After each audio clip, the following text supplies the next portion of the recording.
Now, on 105.9 FM and streaming worldwide on the WMAL app. O'Connor and Company. It's 6:07. Good morning. Thanks for tuning in here. It's the 26th day of February, Thursday in your nation's capital. O'Connor and Company will get you informed and entertained as you go about your morning duties. Coming up at 7:05, Matt Schlapp will join the conversation. At 7:35, Ron Halber of the Jewish Community Relations Council. At 8:05, KT McFarland will join us. And then at 8:35, Loudoun County Sheriff Mike Chapman. Larry O'Connor with Cassie Smedile in this morning. Cassie, of course, a political communications professional, wife, mother of two. That's pretty much it. I have to use my. That's pretty much it. That's pretty much Sometimes it. I have to use my political communication tactics on my toddlers. Remind But myself never of on my your strategy. husband. Never on never. them. I'm sure. Never. He wouldn't know. So here's the big headline out of Fox News. The FBI, under Merrick Garland and Joe Biden, subpoenaed Kash Patel and Susie Wiles' phone records in 2022 and 2023 when both were private citizens. This was part of a federal investigation into President Trump. It's been confirmed by Fox News. I think Reuters has reported this. It's out there. And in fact, Kash Patel, now the director of the FBI, has taken some actions with regard to this story that we'll share with you in a moment. In a statement to Fox News, Kash Patel said that the move was outrageous and deeply alarming. He said, "It's outrageous and deeply alarming that the previous FBI leadership secretly subpoenaed my phone records along with those of now White House Chief of Staff Susie Wiles, using flimsy pretexts and burying the entire process in prohibited case files designed to evade all oversight." Now, that's the second part of this story that should get people's attention. Number one, that they did this. Number two, that they then sort of buried it and covered it up so that nobody could find it. FBI Director Kash Patel has now fired 10 FBI agents involved in the seizing of the phone records, and one would suspect the firing, and of course I don't know if we have it yet from the FBI, was more related to them sort of burying this so it wouldn't be discovered. Because listen, if the FBI was ordered to do this by the Justice Department and they had a judge sign off on it and all that stuff, it's like, that's bad. They probably should be fired, but I doubt they were fired because of that. My suspicion is they were fired because they covered it up. Here's Brett Baer reporting on the firings last night. FBI Director Kash Patel out with an allegation that the prior FBI obtained his phone records, and not only his. What can you tell us about that? Brett, this has been breaking in the last hour or so. We are told that, according to Kash Patel, the FBI director, the prior bureau leadership obtained his phone records and phone records to current White House Chief of Staff Susie Wiles back in 2022 and 2023. This eventually led into the Jack Smith special counsel investigation into then former President Donald Trump. We're told that some of these records are just toll records, which don't have specific information other than times and dates. They don't have the actual content of calls, but two sources in the FBI say that Susie Wiles' attorney agreed to be recorded by FBI agents in 2023. She did not agree. We've reached out to her for comment. FBI Director Patel, in a statement to Fox News, calls this outrageous and deeply disturbing. And I will add, Brett, that we are told at least 10 Bureau employees have been fired just today over this incident, with more potentially to come. All right.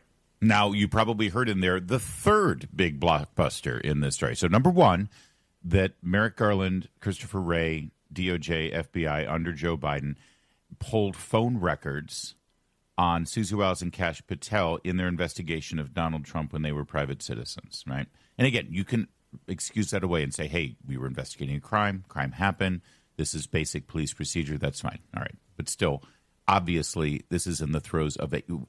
You're right. If a crime has been committed and you have to investigate it, sure. But when you find out that the target of that investigation involves political operatives that are involved in a political campaign and happen to be the prime candidate against the current president of the United States, a whole lot of barriers should be up there that need to be crossed and remedied, I's dotted, T's crossed, before you cross that Rubicon into using the state to investigate your political opponent, right? So right there, that's kind of a big deal. Right. absolutely.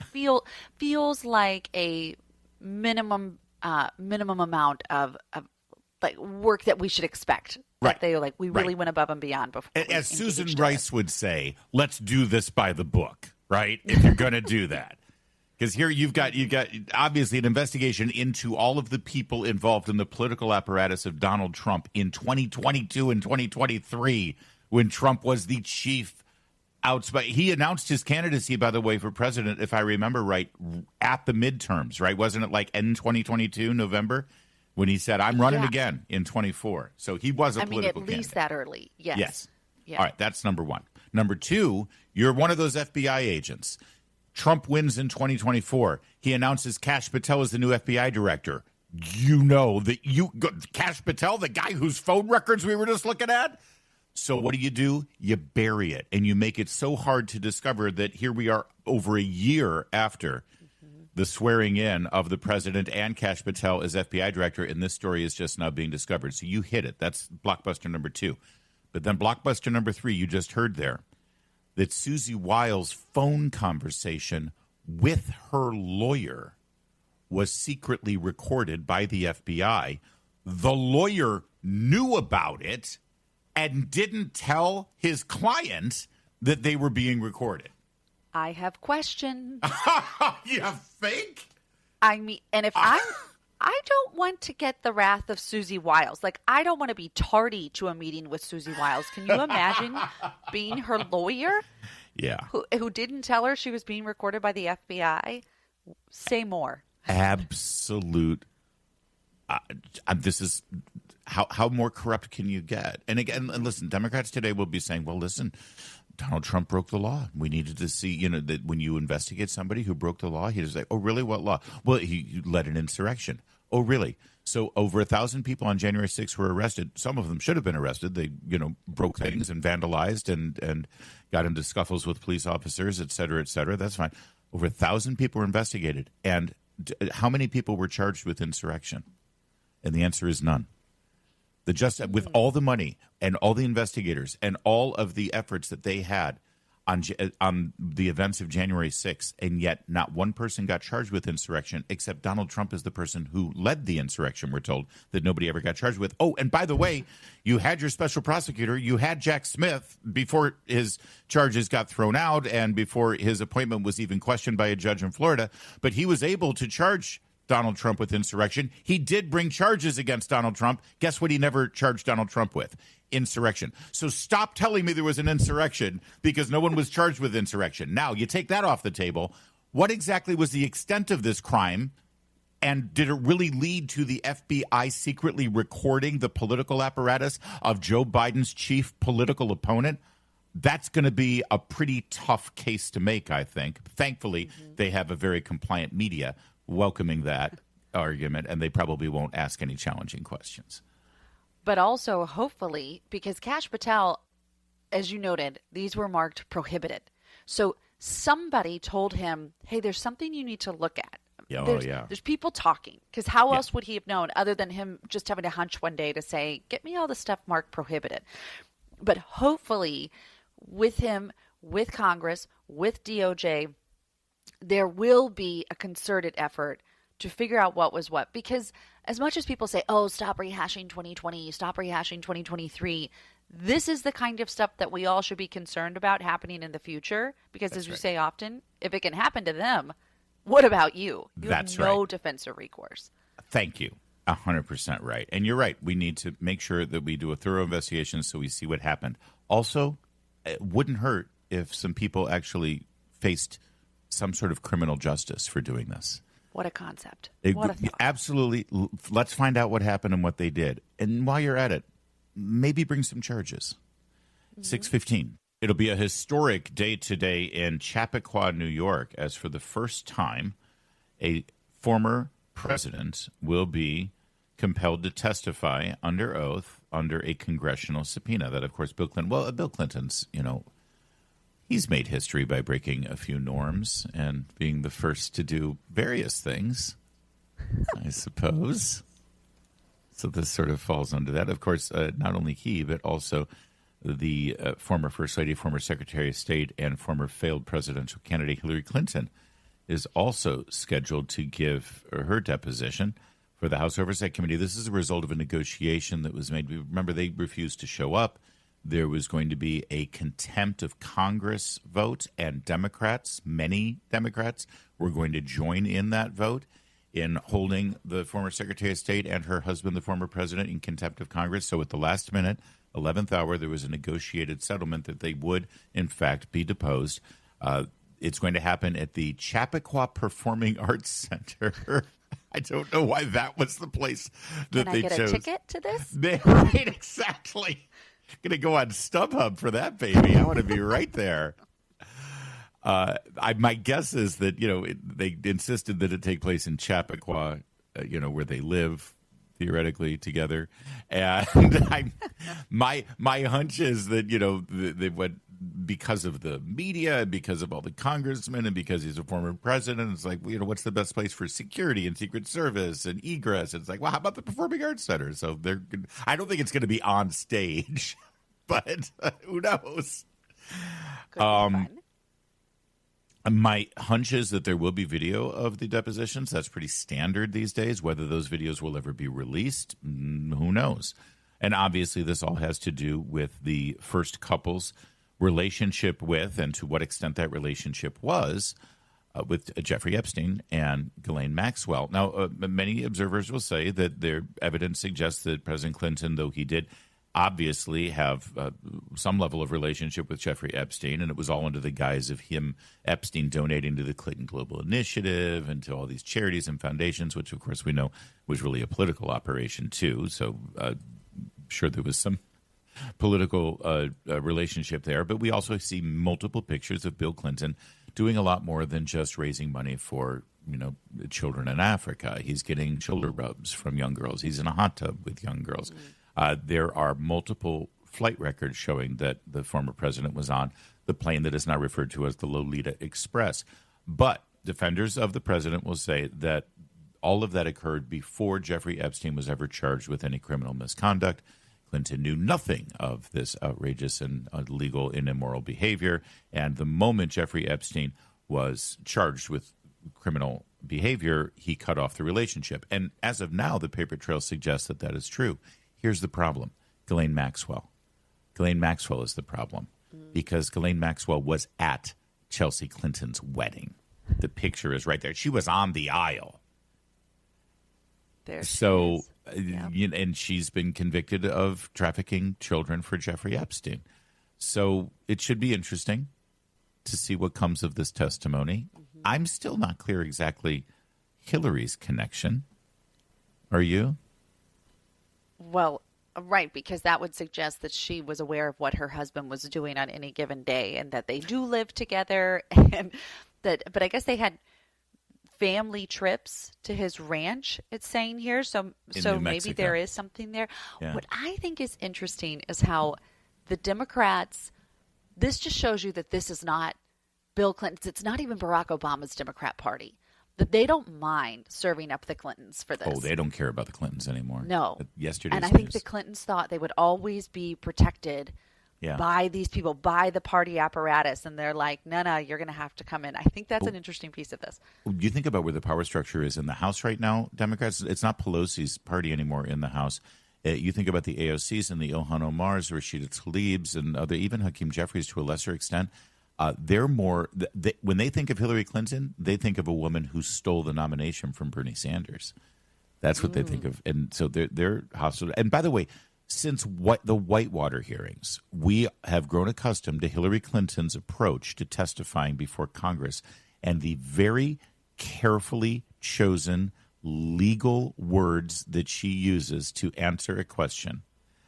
From Whitewater to Benghazi and everything in between, and the questions about her using a non-secure server for her official emails as Secretary of State that had classified and top-secret information. And then, of course, those drives all ended up getting wiped with documents destroyed. And whenever she's asked about it, we have grown accustomed to her approach and the way she answers questions. So now listen to this.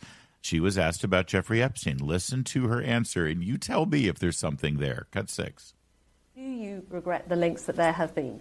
You know, we have no links. We have a very clear record that we've been willing to talk about, which my husband has said.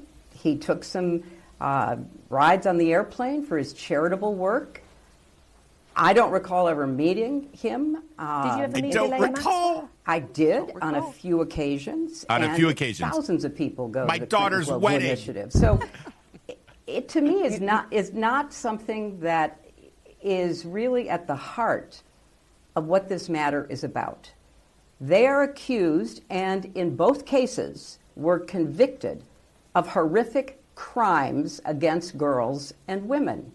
That should be the focus. And we are more than happy to say what we know, which is very limited and totally unrelated to their behavior or their crimes. All right, Cassie Smedile. Like I said, we've grown accustomed to hearing how she, is able to parse things down and use very selective language to still give her wiggle room. So my question for you is, who do you expect to have the upper hand in this? Bill and Hillary Clinton or James Comer and the Oversight Committee Republicans?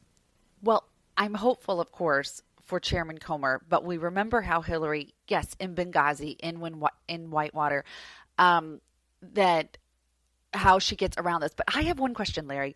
Yeah. When she deleted the emails, remember the excuse was, it was just about my daughter's wedding. It was a bunch of emails about wedding planning. Yoga appointments and wedding plans. Do we think they were emails with Ghislaine Maxwell about wedding planning? Do we think that was the line and all the time it was really about this? She was, yeah, exactly. I was telling the truth when I said I was deleting wedding-related emails because it was all connected to Epstein. Yeah, just a thought. I'm just asking questions. 624. Now, on 105.9 FM and streaming worldwide on the WMAL app, O'Connor and Company. 6:37 on this Thursday morning. We're chugging along here. Coming up at 7:05, Matt Schlapp, president of the American Conservative Union CPAC conference. 7:35, Ron Halber with the Jewish Community Relations Council. 8:05 is Katie McFarland. And 8:35, Loudoun County Sheriff Mike Chapman. Larry O'Connor here with Cassie Smedile there. Good morning, Cassie. Good morning, Larry. The ongoing concern over illegal aliens obtaining not just driver's license, but commercial driver's license and being able to drive long-haul semi-trucks and delivery trucks in this country continues to be a major issue that I truly believe that Republicans would be very wise politically to seize on because, again, it's one of those things where it's pretty hard to defend. It's pretty hard to defend why a person who is in the country illegally not only, suddenly has the right to live, work, get benefits, get a driver's license, which, by the way, of course, could very well lead them to voting, but a commercial driver's license as well. We were told that we wanted to give them driver's license state by state so that they could, they're going to drive cars anyway, and they're not going to be insured. So let's at least make sure they know the rules of the road, these illegal immigrants, and they can insure themselves so if they get in an accident, they'll cover it. And somehow we made a very short hop, skip, and a jump from there to, they should be long-haul truck drivers with commercial driver's license. And by the way, that whole argument about how they should learn the rules of the road and be a safe driver, not so much, because we have even more stories now about illegal immigrants with commercial driver's license causing fatal accidents in this country. In the latest one, there's a video in Missouri of a semi-driver going the wrong way on the highway, like driving. What is he from the UK? What is it? He's going down against traffic on the highway, just barely avoiding a head-on collision. This was, I think it was miles. I thought an 80-ton truck. Yeah, was driving the wrong direction for miles. And Secretary Duffy and DOT has made a really big issue of this. And I think Secretary Noem has been a good partner in that. But this was a really big moment for me. Brought tears to my eyes of State of the Union when that little girl, Delilah, was one of the president's guests. Mm-hmm. And her dad is holding her up. And she's giving him a kiss and she's working on waving. And you see how she has been, their lives just altered, hopefully not forever. It looks like she's making great progress, but there's real impact. Families have been lost from head-on collisions with these semi-trucks. Horrible. It's a real issue. And you've got people like Gavin Newsom who say, this isn't a thing. This isn't happening. Not in my state. And here again, another instance of it. It's heartbreaking. By the way, it's his state, which is infamous for handing out these commercial driver's license, these CDLs, to illegal immigrants who then end up either getting arrested or caught on viral video or causing, mayhem, maiming, and death because of their reckless driving on the highways. But in this case, I saw the story. I said, "Oh, here we go, another California commercial driver's license." Nope, wasn't California. But can you guess what state it was? Who would be your second guess after California? Oh, don't put me on the spot. I mean. Illinois, New York. What's ground zero for ICE activity been? Oh, sure, Minnesota. Minnesota. This guy got his commercial driver's license in Minnesota, and then he got caught on a viral video. Now take a listen to it as this illegal immigrant with a Minnesota commercial driver's license driving for miles in the wrong direction on a divided highway, right? So it's not like he drifted into the lane or anything. He deliberately went onto the divided highway heading in the wrong direction. Take a listen to the sound. 18-wheeler going the wrong way down southbound 61.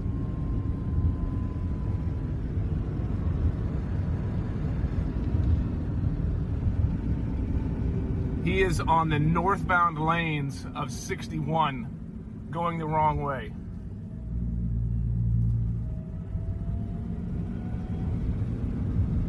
You can see I'm going southbound on 61. He's in the northbound lanes on Highway 61. Yeah, the guy is like amazing. Can you? Am I the only one seeing this? Am I in the twilight zone? Although you mentioned Delilah, 5 years old, when she got into this car accident with an 18-wheel tractor trailer traveling 60 miles an hour, slamming into the vehicle she was in. Crash left her with a fractured skull, a broken femur, traumatic brain injury. This obviously falls under interstate commerce. States should not be allowed to do this because in almost all the instances, one accident, a fatal accident happened in Florida. They got the driver's license in California. This incident is in Missouri. Got the driver's license in Minnesota. There was a fatal accident in Washington, the state of Washington. Got the driver's license in California. This is obvious, and it involves, long haul semi tractor trailers. Which are designed to go across state lines. That's the whole point. This happens on the interstate freeway system. This obviously is under the federal government's purview. It is a no-brainer for Congress to pass this law. And by the way, again, not to be crass, it's a no-brainer politically, Republicans.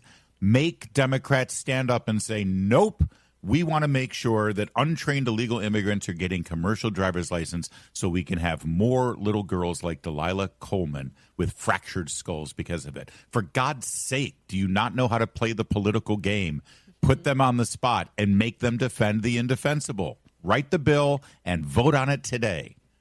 Yes, amen. And as we were talking about earlier with how President Trump uses the State of the Union so well to tee up these moments to put pressure on Democrats, Congress now has that opportunity to carry that to the next step. Get them on the record. Get the vote on the record. You mentioned Secretary of Transportation Sean Duffy, rising star in this administration. He tweeted out a photograph of little Delilah and merely said, "This is our why." Yeah, if you can't do this for Delilah and the other little girls who are facing these kind of dangers, then what the hell did you run for Congress for in the first place, gentlemen? And some of the ladies. 643. Oh, Chris Plant, why are you so harsh? After all, they had a dude dressed up in a giraffe onesie singing and rapping about the president. It's very serious. It was a very serious event. Very serious party. The Democratic Socialists of America, the DSA. That's basically. Are they going to officially change the name of the Democratic Party to the Democratic Socialists of America? Is there a difference anymore between? I believe there's no difference, but they're going to try and make us. The wolf in sheep clothes will continue to play out, I think, or giraffe's clothes for that matter. In this case, so we're not socialists. We're the Democratic Party. You remember the great moment when Chris Matthews asked then DNC chairwoman Debbie Wasserman Schultz during the 2016 primary between Bernie Sanders and Hillary Clinton, and Bernie was getting so much attention and excitement. And Chris Matthews said to Debbie Wasserman Schultz, "What's the difference between a Democrat and a Democratic Socialist?" and she could not answer. Could not answer. And that was 10 years ago. Now you've got AOC and you've got Zohran Mamdani. And everyone says, Abigail Spanberger's the moderate. What did she win on? Affordability. Oh, what did Zohran Mamdani win on? Affordability. And what are the solutions to affordability? Government takes over things and taxes the rich. They're the same. So this story revolves around the Democratic Socialists of America, which is its own separate entity for now. But this really is a reflection of where the Democratic Party is right now. There's a new, this is the statement now, a questionnaire that Metro DC DSA candidates have to answer. You know, these organizations, before they give an endorsement, they give you a questionnaire and say, you know, where do you stand on this, that, and the other thing. The DSA has put a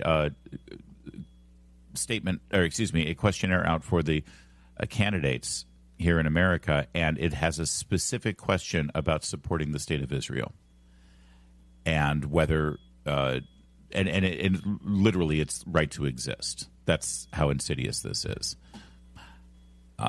because that's the power base right now in the party. Ron Halber, who's going to be joining us a little later with the Jewish Community Relations Council of Greater Washington, has called this basically a loyalty test.